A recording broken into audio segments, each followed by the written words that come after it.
Hello and good afternoon, friends. Welcome to the CEC-UGC live lecture. Dear friends, with our third lecture on Introduction to Philosophy, today we would be talking on Jaina Ethics, and for this very discussion we have once again with us in our studios Dr. Ajay Verma. Dr. Ajay Verma is from Center of Philosophy, JNU. Dear friends, Dr. Verma has immense knowledge and we believe that his experience would definitely help us out in understanding the topic Jaina Ethics. So without wasting any time, I would like to welcome our guest, Dr. Ajay Verma. Dr. Verma, welcome to the EDSET lecture. Thank you. Welcome viewers. Today we'll be talking about the ethics of the Jainas. Before we begin our discussion on the classical school of Indian philosophy, namely Jainism and their ethics, we should first understand the different kinds of distinctions that are supposed to be there in this context. So first of all, we should know the main points of difference between the Vedic and non-Vedic notions of ethics. Now, when it comes to the Vedic notion of ethics, one predominant idea in the Vedas, especially in the Rig Veda, is that of Rita. Now, Rita is supposed to be some kind of an overarching principle, and is generally defined as so the Vedic notion of Rita is a dominant idea in the Vedic notion of ethics is that there is one single unitary overarching principle which governs everything material or non-material, not only in this world but in the entire cosmos. This principle is named Rita.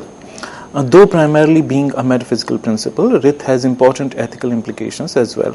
From this point of view, an ethically right action would be the one which is performed with an intuitive understanding of and is in consonance with the Rita. Therefore, Vedic notion of dharma is in consonance with its metaphysics. So, as clear from this definition, basically there is this metaphysical notion that is propounded in Rig Veda, that there is some kind of underlying principle which is being followed by everything that exists in the entire cosmos, for that matter. So the basic idea here is that there is some kind of regularity that we do see in whatever we see around us, and that regularity is there because there is some kind of inherent underlying forces, underlying principle which is followed by all the natural forces and everything that's there in this world and entire cosmos in general. Now, that being the case, just like there is some kind of underlying principle in whatever exists in this world, similarly our actions should be in consonance with this principle which seems to account for whatever regularity, whatever right things that we see happening around us. So, according to the ethical notion according to the metaphysical notion of Rita, there is an underlying unity, an overarching principle which regulates all the happenings in the universe. Similarly, our actions, which are a part of different kind of events that are happening in the world, have to be in consonance with this kind of a regulative principle. So, but in order for that to happen, we'll have to have some kind of understanding of what this regulative principle is. Now, how do we do that? Now, according to this idea, there has to be some kind of intuitive understanding of it. And once we have that understanding, we would perform our actions in accordance with the underlying principle in the world, and sort of how do we get get motivated to perform actions in such a way, according to most of the schools of Orthodox Indian philosophy, mainly Mimamsakas. They believe, they propound the idea that Vedic word has some kind of a force which motivates, which produces certain kind of motivation in us. So, Vedic words are, not words in, so to speak. I mean, not normal words. I mean, they're not the regular kind of words. Just like other words spoken by somebody else. These words have this special power, which is called Arthi Bhavana.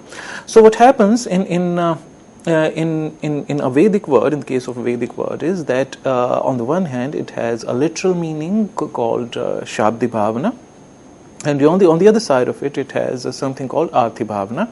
So what happens is when somebody reads Vedas, or somebody listens to the Vedas being chanted, then it kind of produces some kind of motivation in the listener or the reader, called Arthi Bhavana. And once the meaning of the Veda or the Vedic conjunction is understood, the person who's reading or listening to the content of Vedas gets motivated to perform certain actions that are prescribed in the Vedas. So, according to Vedas, there is some kind of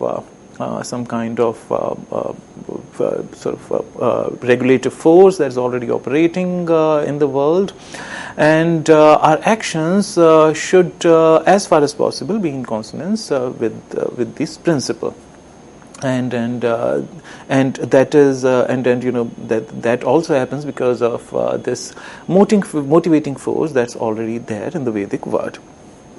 So this is by and large one of the ideas regarding human actions and how to morally regulate our actions according to the Vedas.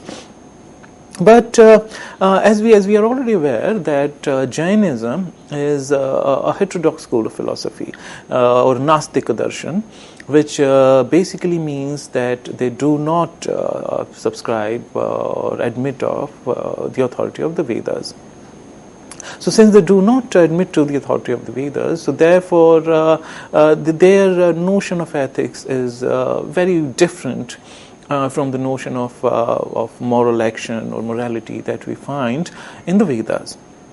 So the main points of difference between the Vedic and the non-Vedic notions of ethics is, one should note here that the principles governing human behavior, namely thoughts, desires, etc., are no way problematized by the Vedic thinkers, but rather considered as given facts in terms of principles governing the flow of energies in the cosmos. Thus, overall nature of ethics propounded in the Vedas is inclusionary in the sense that the individual as an ethical agent is considered as already embedded in a certain psychosomatic structure characterizing the ethical agent. The individual agent acts only within these structures at micro and macro level, and an intuitive understanding of the supposed order of the cosmos is the prerequisite for the performance of right action. The emphasis here is therefore not on recovering the pure rational human agent from these overarching influences, but rather on gleaning the best from these inalienable structures. Now, as opposed to the Vedic notion of ethics, the heterodox schools of Jainism, Buddhism and Charvak emphasize more upon the existential coordinates of the human condition. All these schools point out that the principles of human behavior, like thought patterns and desires, define the human existential predicament or one's being in the world. These heterodox schools point out further that human existence governed by these natural principles is always fraught with human suffering. So, as we see here, The idea of ethics that we find in most of the heterodox schools of philosophy is very much in contrast with the orthodox notion. And then the main point of difference here is that in the Vedic notion, or in the orthodox notion of ethics, the psychosomatic structure, the way we psychologically, the way our psyche operates, all our desires and thought patterns and so on and so forth, these are not so much questioned when it comes to the Vedas. So, say for example, if you have a desire for Swarga, there is a particular kind of yajna that you are supposed to perform in order to attain that kind of state.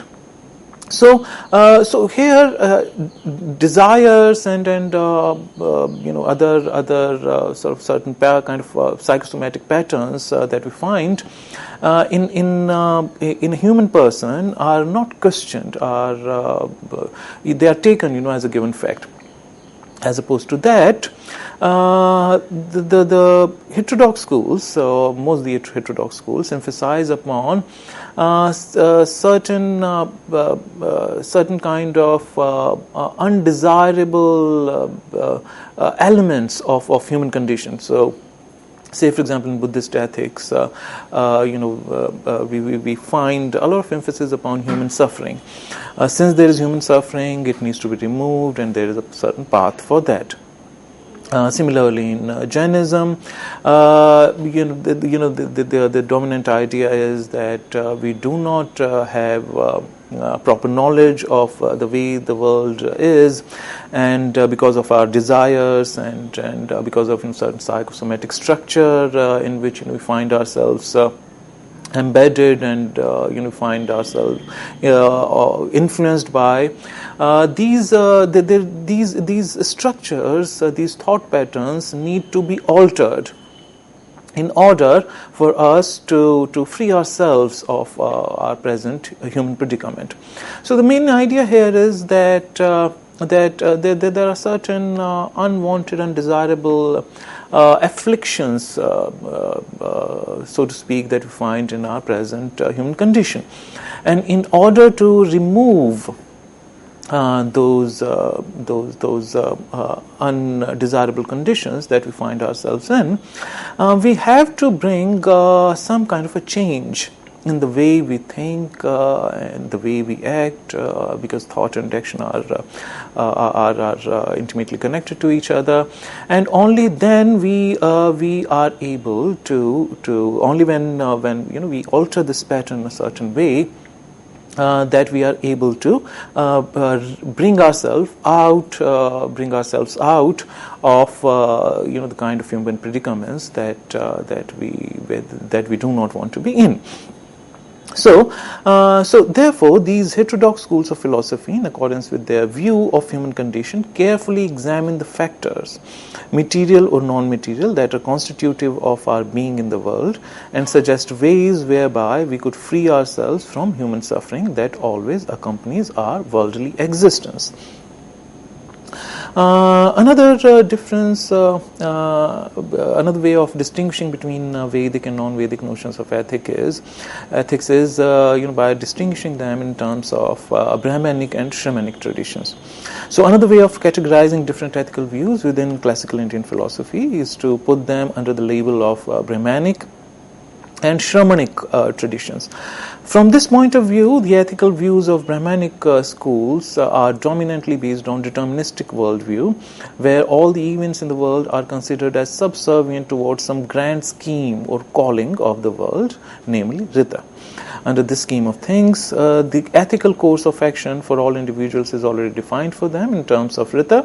Thus, the main focus of the ethical agent should be on having a grasp of a predefined place in the grand scheme of things, and subsequently perform actions strictly in adherence with her calling, in consonance with her accorded place in this scheme. It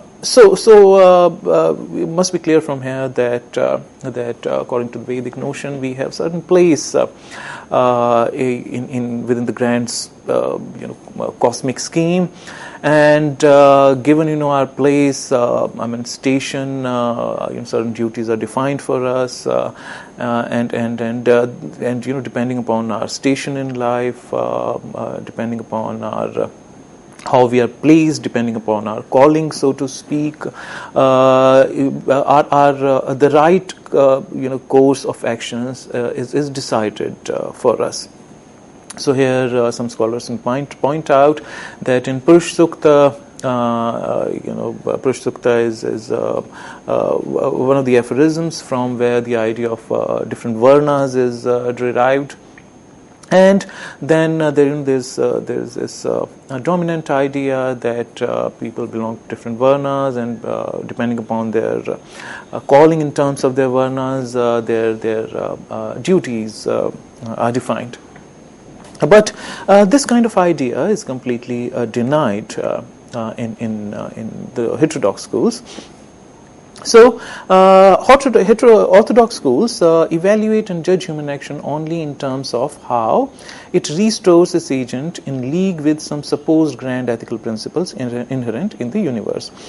Contrary to this, shamanic traditions, on the other hand, present an ethical worldview wherein the individual carefully examines her being in the world and defines it for herself in a way that is conducive to her freedom from finitude constituted by her existential predicament in this world.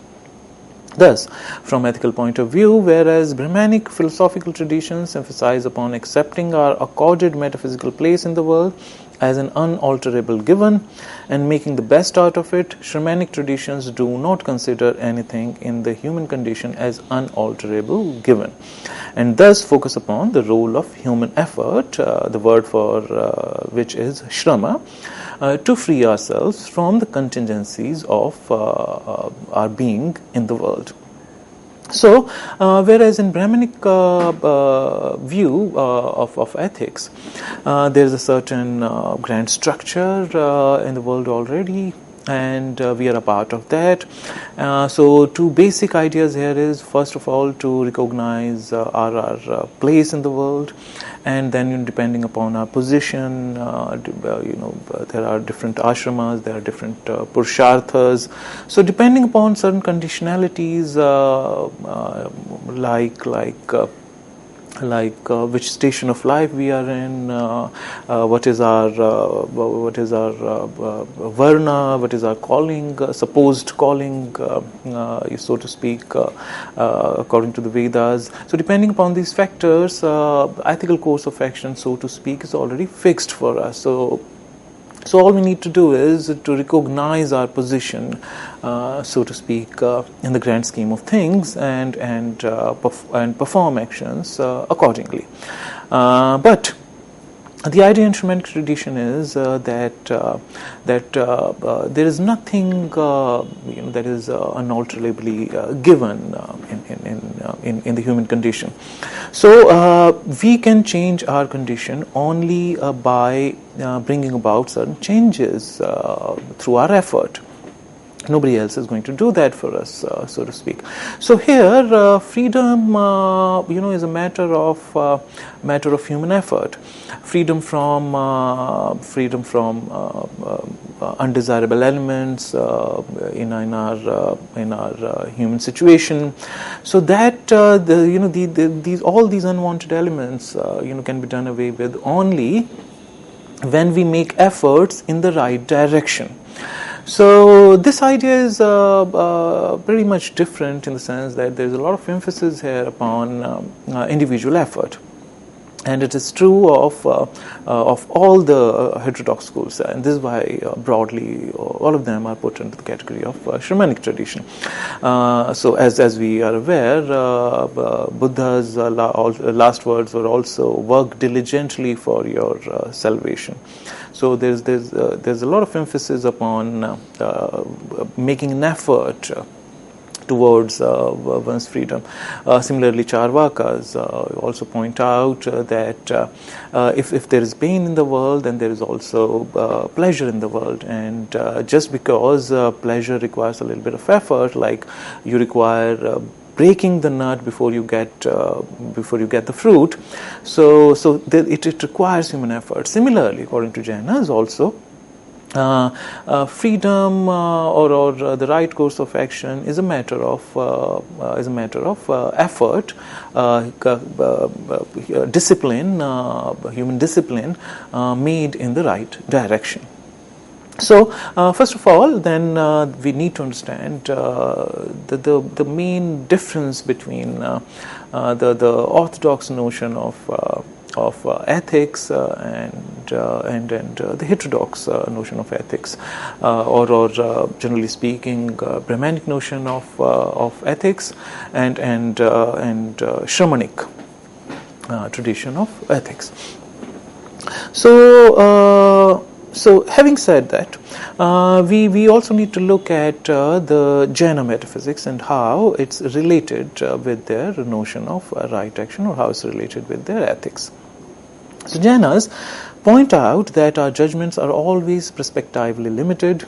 Human soul, free from its karmic attachment, is viewed by the Jainas as an inexhaustible source of all-pervading knowledge.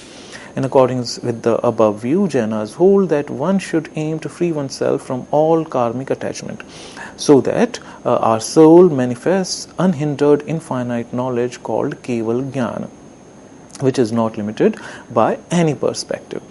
Jaina's ethics therefore can be best understood in the light of their metaphysical tenets. Their ethical views could emerge as a result of dialectic between unhindered knowledge of the soul and the obstructions put upon its path by perspectively limited judgments.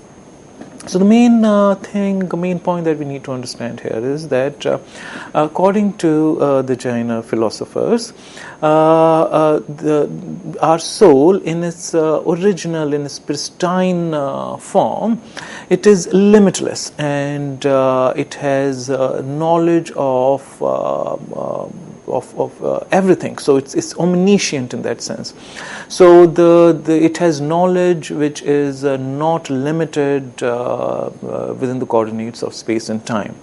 So in its original form, the human soul knows everything in the entire cosmos, cutting across the time and space limitations. So a person having this kind of knowledge knows about events, whatever, like is going to happen a few years later on, whatever, and the limitations of space also don't apply to such kind of realized souls.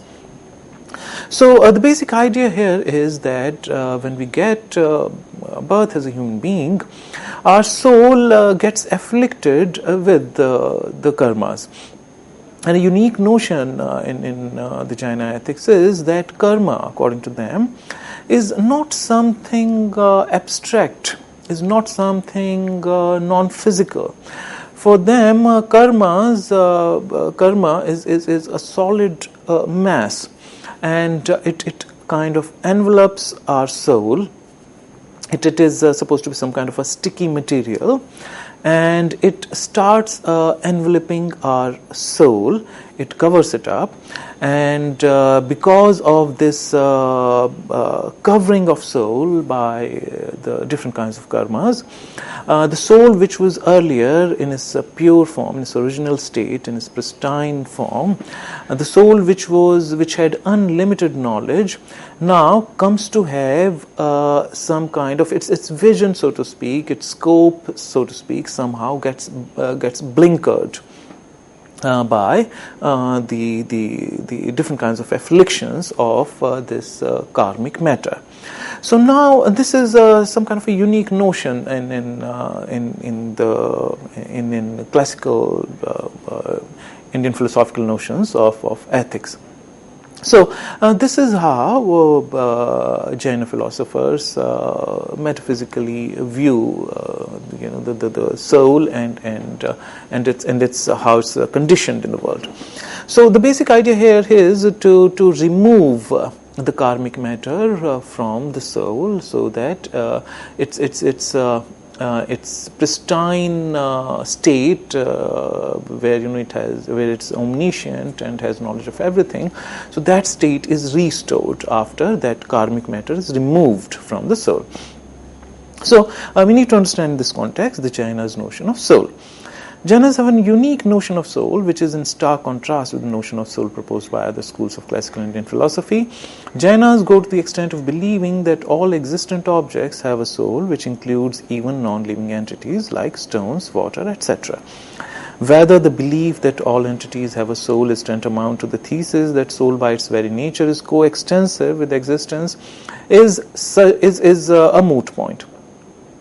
Notwithstanding above points, Jainas believe that everything living or non-living has a soul provides a metaphysical ground for their emphasis upon ahimsa as their central ethical concern.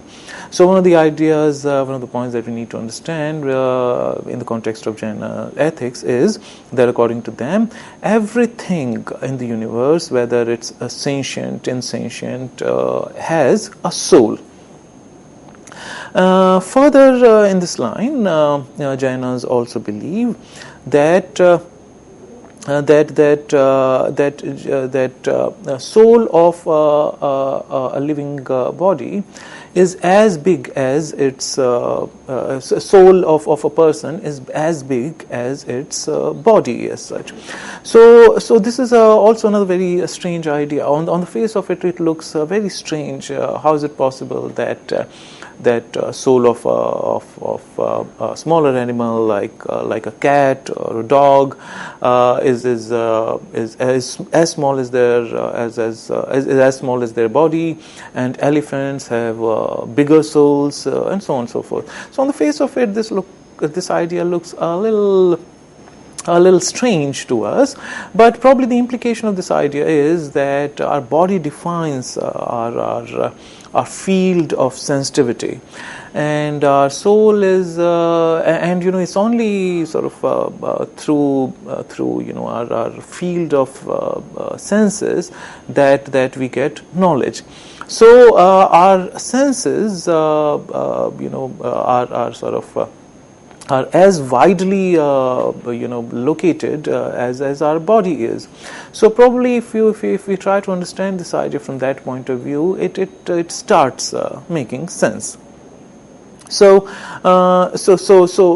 are the two ideas that we need to understand about Jaina's notion of soul, and these ideas have some interesting implications for environmental ethics, since it blurs the distinction between material and non-material in nature from the point of view of environmental balance. Since most of the time we are engrossed in the immediate, we do not have the sight of subtle umbilical cord that connects apparently non-living with the living. For example, heavenly bodies, most of which are just a gigantic mass of gases or a vast mass of other solid material, have inalienable influence on the sustenance of life cycle on Earth, though philosophers and non-philosophers alike would be reluctant to consider them as entities having life. So the point here is that when we say that even if some object is non-sentient, it has a soul, the idea here is that it's very difficult to keep this distinction between living and non-living watertight. So even certain things which we believe to be non-living have an ineluctable influence on generally the life cycle that we find on Earth. Say, for example, sun, moon, it's affected by all the heavenly bodies which are otherwise considered immaterial. So friends, we just had a look at Jaina's notion of soul and how it's related to their idea of an ethical action. We'll talk further in this direction in a few minutes.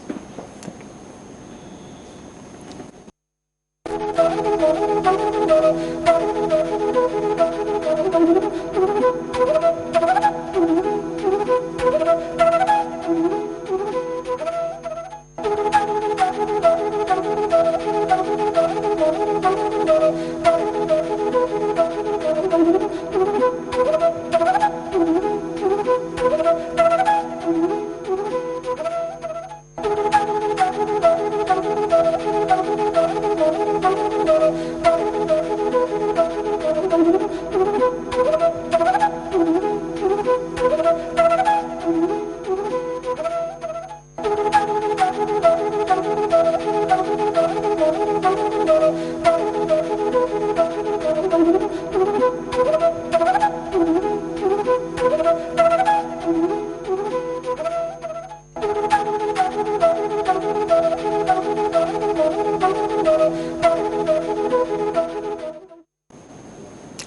Welcome back, viewers. So we just finished talking about Jainas, some of the metaphysical ideas in the Jainas and how they are related to their ethical ideas. So in that line, we were discussing the Jainas' notion of soul. So another unique idea proposed by Jainas is that soul of any living being is coextensive with or is as big as its body. One could interpret it to mean that sensory limits of body define the limits of possibility of knowledge by soul. Body inevitably informs our worldview. Body provides the context and content to human existence. But if we believe that the essential characteristic of soul is sentience, then the field of our senses also defines the range of our knowledge. Interpreted in this way, there seems to be a point in saying that the soul of an organism is as big as her body. So in this way, we find that according to the Jainas, to sum up, according to their idea of soul is in its original state omniscient, and because of certain karmic matter, that sticks to it, because of the desires that afflict the human soul, it comes to have a limited perspective of the world. So that original state where it had knowledge of everything, that's lost, and now all the kind of knowledge that it has in its worldly predicament is limited. And the basic idea here is to get away from the karmic matter that starts afflicting the soul. So, having understood that, we also need to understand that Jainas make a distinction, an interesting distinction between different kinds of souls. According to the Jainas, souls could be divided according to their psychological bent. Souls could be divided into bhavya and abhavya. So Jainas distinguish individuals, jivas, in terms of their propensity towards deliverance or in terms of their spiritual quotient or worthiness. Jivas or an individual could be put into two spiritual categories from this point of view, namely bhavya and abhavya. The term bhavya, meaning capable, refers to those individuals who have the potential to attain liberation if they make effort, that is shram, in the right direction. The abhavya, or the incapable, are those who do not have this potential and therefore are unlikely to achieve this goal at any point of time in future. At any point of time here means at any immediate point of time in future.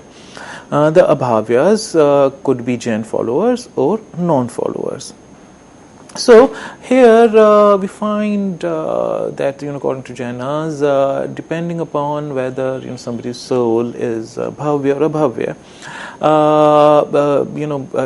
it could have a possibility of getting delivered in this birth, or it may not. So the basic idea here is that a person, or only a person who has a certain kind of propensity towards freedom, could attain freedom as such. That also reminds us of this Vedanta idea of mumukshutva. So there is a notion of adhikari that we find in Vedanta philosophy. So according to them, in order to have a moksha, the person or the adhikari of it, the person who actually is likely to get it, should have certain qualities. Which one of those qualities, according to them, is mumukshutva. It has certain propensity towards being free.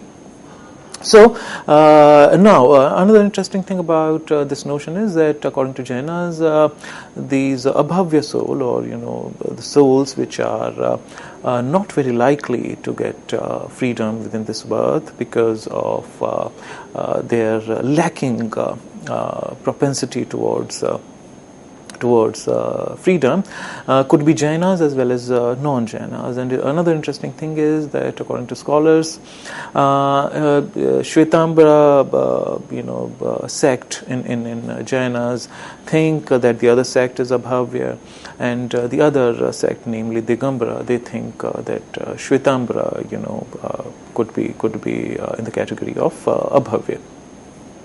So, having understood that, we need to understand the Jainas' notion of karma.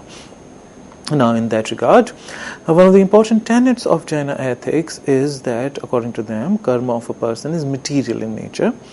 Free soul or soul in its original state is omniscient. Due to affliction of worldly passions called kashayas, the soul develops a certain magnetism and prepares a passage for the inflow of karma. The kashayas in the form of krodh, man, maya and lobh create a supposed vacuum in the soul whereby karmic matter gets naturally attracted towards the soul. So the main idea here is that soul develops some kind of mechanism, some kind of attracting mechanism, so to speak. It develops some kind of magnetism towards the karmic matter. Because of certain unwanted elements that it gets afflicted with, namely in the form of namely in the form of passions, which are krodh, meaning anger, manam, different kind of desires, maya, not having the right knowledge of things, and lobha, meaning human greed. So, because of these different passions, what happens is that human soul, which in its pristine form does not is in its pristine form is omniscient and does not attract any karmic material, starts preparing a passage for it.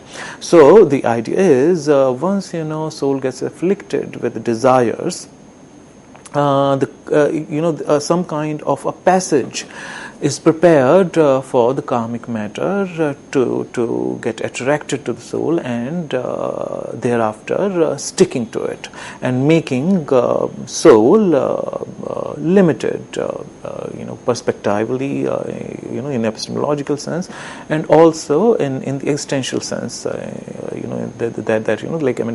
has certain influences upon the human condition as such as well. So, the kashas are also supposed to be of severe intensity, high intensity, moderate intensity, and low intensity. But we'll come to that point later on, if the time permits. So, according to the Jaina's ethics, as has already been pointed out, the karmic matter is the karma is of the form of matter, and the matter. The word for matter is pudgala in Jaina. So, according to Jainas, karmic pudgala or karmic matter is sticky in nature and covers the soul. One cannot remove this sticky substance, but only has to burn it out. First step towards this process comprises Samvara, meaning stoppage of inflow of karmas, and second step is Nirjara, meaning burning out of old karmas. Process of Samvara includes observance of 3 kinds of guptis, 5 kinds of samitis, and 10 kinds of dharmas or virtues. So, before we proceed further, we need to understand what exactly do we need by Samvara and Nirjara. These are 2 of the central notions as far as Jaina ethics is concerned. So, as pointed out earlier, what constitutes the bondage of soul here is that soul, when it gets birth in the human form, it gets afflicted with certain kind of passions, which prepares a pathway for the karmic matter to come and stick to it. Now, the idea here is that this that this material, this karmic matter, this karmic pudgala that is already sticking to our soul, it cannot be removed, but it can be, so to speak, burnt out. So since our sort of suffering in the world is mainly caused by this karmic matter, therefore there are two kind of requirements, two kinds of incumbencies, ethically speaking, upon the human soul. One is that this passage which has been prepared by the passions of the human soul. This passage needs to be blocked. So, some kind of a barrage, some kind of barrier needs to be created on this passage, so that there is no fresh stock of karmic matter coming and sticking to the soul. So that's the first imperative according to the Jainas. And this process, of stopping the flow of, stopping the incoming of the fresh flow of karmic matter, is called Samvara. So this is, the first imperative. But even after we do that, there would be certain quantity of karmic material, karmic matter that is already sticking to the human soul, that needs to be burnt out according to the Jainas, and that process, according to them, is called Nirjara. And Nirjara, obviously has to come after Samvara, because if we start burning out the karmic matter that is sticking to our soul without stopping the inflow of the fresh karmic material, then this process would become endless. If we keep performing Nirjara, then more and more fresh inflow, the more and more of karmic matter would keep coming, because the passage that leads through which the karmic matter comes towards the soul is always open. So therefore, Nirjara has to come after Samvara. Only then it would make sense. So there is first this when ethically speaking, we need to stop the fresh flow of karma, and then we need to burn out, we somehow need to spend out the already existing stock of karma around the soul. So now the process of Samvara, as I already pointed out, includes observance of three kinds of guptis. There is control, self-discipline, 5 kinds of samitis, there is precaution, and 10 kinds of dharmas. So let's look at what are these different form of guptis. So Jainas maintain that there are mainly 3 passages through which the inflow of karmic matter becomes possible. These passages are bodily acts, body acts, speech acts, and mental acts. Jainas advocate barraging of these passages through the principles of self-control or guptis. So there are something important that we need to look at here is that according to the Jainas, there are 3 ways, because of certain ways in which we perform our actions.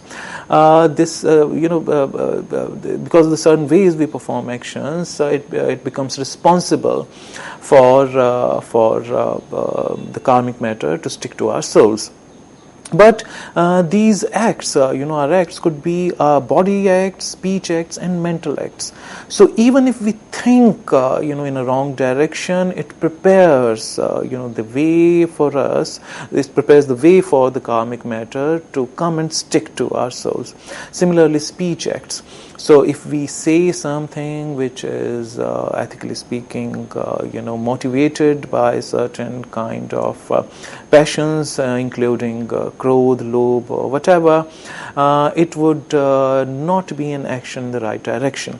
And bodily acts, of course, since they are concrete in nature, if we perform bad actions, it would lead to bad results as well.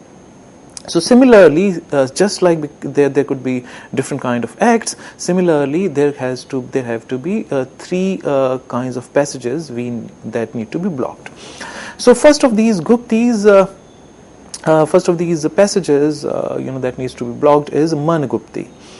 This refers to, that is man gupti refers to exercising strict vigil on the thoughts that arise in one's mind and allowing only those which are conducive towards liberation. Conversely, it refers to refraining from impulsive and compulsive thought patterns. So first of all, we need to have a strict vigil, we need to have strict control on what kind of thoughts that arise in our mind. So, this is, so to speak, the control of the mental acts. Second in line is Vak Gupti. Vak is the word for speech. So Vak Gupti refers to regulation of speech. Jainas advocate that an ascetic should refrain from speaking more than absolutely necessary. So, according to Vak Gupti, one should exercise control while speaking, in the sense that nothing which is liable, which is likely to cause violence of any kind in the other person, or for that matter, the psychological kind of violence within oneself. Any such kind of speech should be avoided.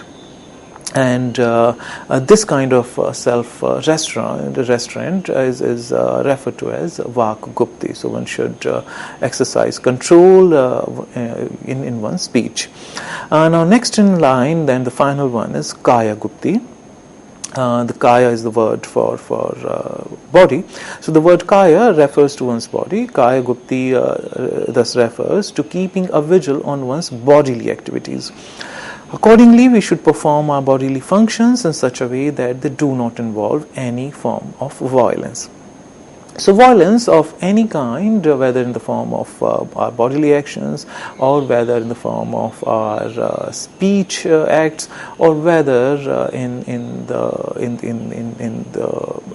form of our mental thoughts, it should be avoided at all the three levels: mind, speech, and action. So, here we can see that Jaina, ethics is based on a complete awareness of how our speech is, influenced by the way we think. The way we think is how, is the way we speak, and how, the way we speak and the way we think influences our actions. So, the idea here is not just to have a control on our actions. The motivating factor in our actions is, that of the way we think and the way we speak. So, an exercise, we need to exercise control on these three different spheres. And once we do that, then the passage that is open for the karmic matter to come and stick to the human soul, that gradually starts getting barraged, so to speak. That sort of that passage starts getting blocked. So after having understood the idea of Guptis, let's look at the Jainas' notion of what they call Samitis. Samitis, is taking, it refers to the idea of taking precautions.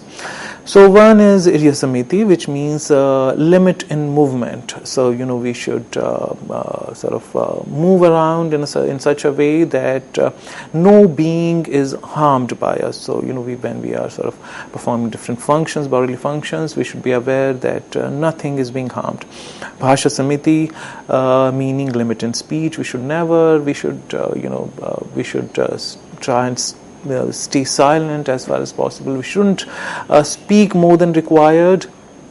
So economy of speech, so to speak, is the key word here. Ishana Samiti, that is limit of articles, which means we should sort of use our different articles in such a way that nobody is harmed. Adan Nikshepan Samiti, which means limit in respect to receiving and keeping the necessary things.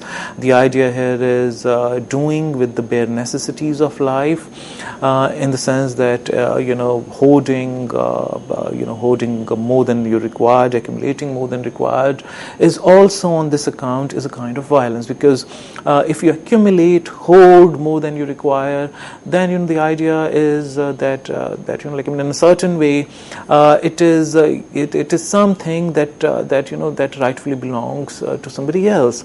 One should limit one's needs according to one's immediate needs. One shouldn't accumulate, hoard more than required, because that's also in a certain way violation of the right of others. And last but not the least is Parishtapanika Samiti, which means limit in respect to throwing away articles. So, basically the idea is that one should avoid wastage of things as far as possible.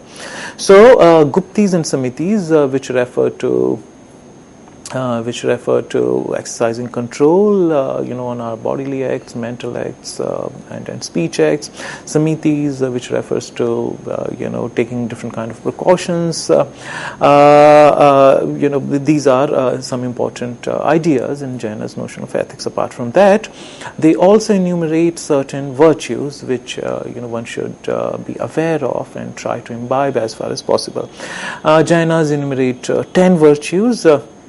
These 10 virtues or dharmas, according to the Jain text Tattvartha Sutra, are following: supreme forgiveness, humility, straightforwardness, truthfulness, purity, self-restraint, penance, renunciation, non-possessiveness, and celibacy.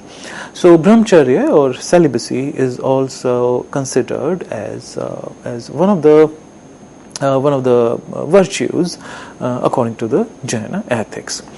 So, having understood that, we also need to look at Jaina's idea regarding how the removal of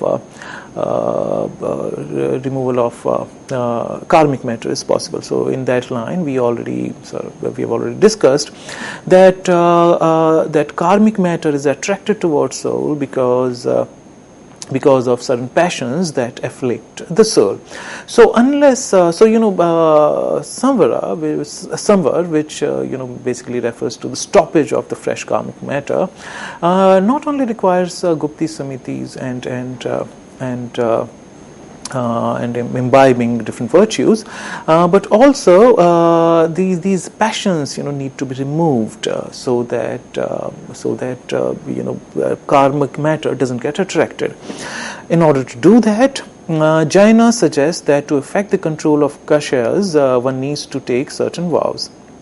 These vows are 5 in number, called panchavratas.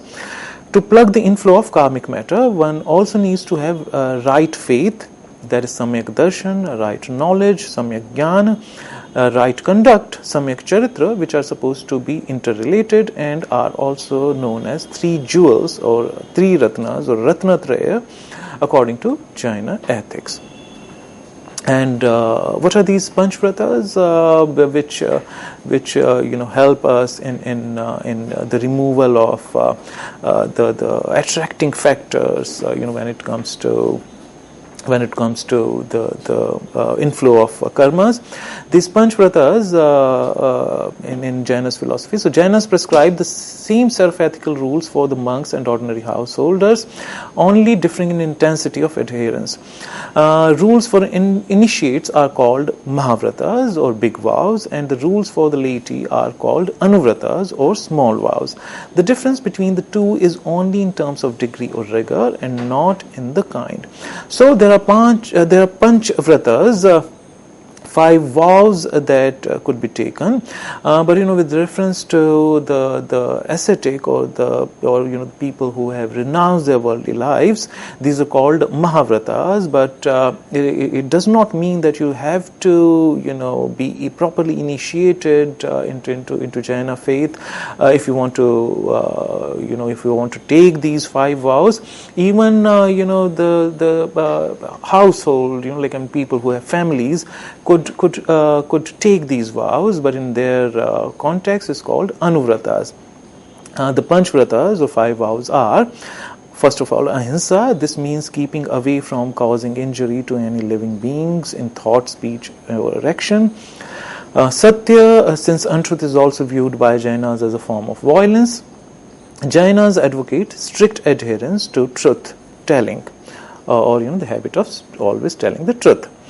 Asteya refers to non-stealing, since taking away more than one's needs, especially when it does not belong to you, is covert form of violence.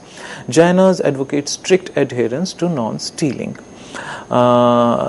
Next in line is brahmacharya, which means abstaining from unrestricted sexual activity.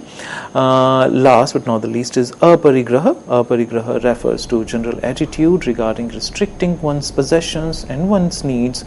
One should, on this account, never accumulate more than one actually requires for simple basic needs of life. And we would also remember in this context that even Gandhi, was very much influenced by the Jainas' notion of Panchvrata in this regard, and he also considered aparigraha as one of the main virtues. And as we know from his life, he limited his needs to bare minimum. So, as we know, he would just take a few dry fruits in the morning, and would just keep a minimum set of clothing with himself, and so on and so forth. So these panchvratas, which basically is a part of restraining any kind of extremities. In our mind, in our speech, and in our actions, that's the idea basically behind the notion of panchvratas, which, as we just discussed, are called Mahavratas in the context of the Jaina monks who have already renounced the life of an ordinary householder, but these in a different degree, these panchvratas could also be observed by ordinary people who haven't renounced their worldly their worldly life, so to speak. Dear friends, in this lecture today, we had a look at the general notion of ethics, and we looked at how general notion of ethics basically emphasizes upon human effort, which is also a common feature that we find in other heterodox schools of philosophy. In that line, we also saw what, according to Jainas, needs to be done for bringing the soul to its original state where it was omniscient, and that omniscience is destroyed by the karmic matter that starts afflicting to the soul because of certain kind of passions that afflict the soul, namely kashyas, and the process of bringing the human soul to its original state, that of Keval Jnana, involves the stoppage of inflow of fresh karmic matter, which is called Samvara, and burning out or spending out the old karmic matter, which involves which is called Nirjara. And we saw how these two goals are achieved by Samitis, Guptis, and the 10 dharmas. Thank you. With this note, thank you, sir. Thank you so very much for giving us a very, very productive session. And dear friends, if you want to give your feedback regarding this particular lecture, if you have any kind of queries, then you can mail us at info.cc@ic.in.